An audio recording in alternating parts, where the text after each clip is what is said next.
I'm Derek Stahl in the 10 News Live Center. Right now, about a half dozen states, key battleground states, still too close to call. No state is closer than Nevada right now. Take a look at the numbers here. Joe Biden is leading Donald Trump by a razor-thin 7,647 votes. Swinging over to Georgia, that is the second closest race right now. Donald Trump has the advantage, only by about 47,000 votes there. In North Carolina, the advantage for Trump is 76,000 votes or so, and swinging down to Arizona, that advantage is about 92,800 votes. I had them counting there, but of course CNN took the live shot away. There's counting still very much underway in both Georgia and Arizona. Both of those states have promised that they're going to release batches of results later on tonight. In Arizona, we're expecting results from about 250 early and mail-in ballots from Maricopa County, very populated county there around Phoenix, in just about 1 hour. So that'll be very important to see. Now, you heard in the previous report, they talked about the lawsuits in some states and the recount request by the Trump administration in Wisconsin. A lot of people want to know, how often do recounts actually flip the result?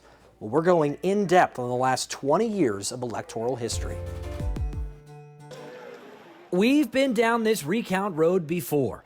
In 2016, there was a recount in Wisconsin in the race between candidate Donald Trump and Hillary Clinton, along with partial recounts in Michigan and Nevada. Going into the Wisconsin recount, there were nearly 3 million total votes cast, and Trump led Clinton by 0.7%. After the recount, Trump had a net gain of 131 votes. That's tiny when you consider there were 22,000 votes separating Trump from Clinton. Recounts are rare, and election reversals are even rarer. Deb Otis is with Fair Vote, a nonpartisan group that advocates for electoral reforms.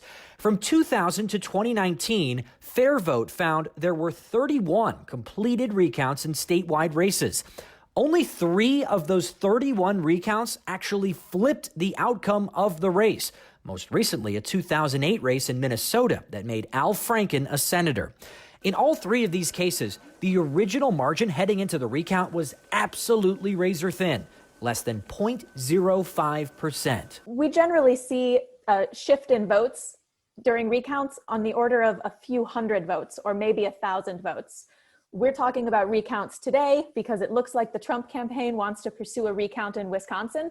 The margin in Wisconsin right now is around 20,000 votes. The most memorable recount was in the race between George W. Bush and Al Gore in Florida in 2000. That recount shifted the margin by 1,247 votes.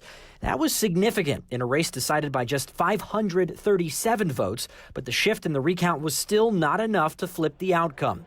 The record for a recount shift is about 2,500 votes, which happened in Florida's 2018 Senate race won by Rick Scott, but it was also not enough to change the outcome.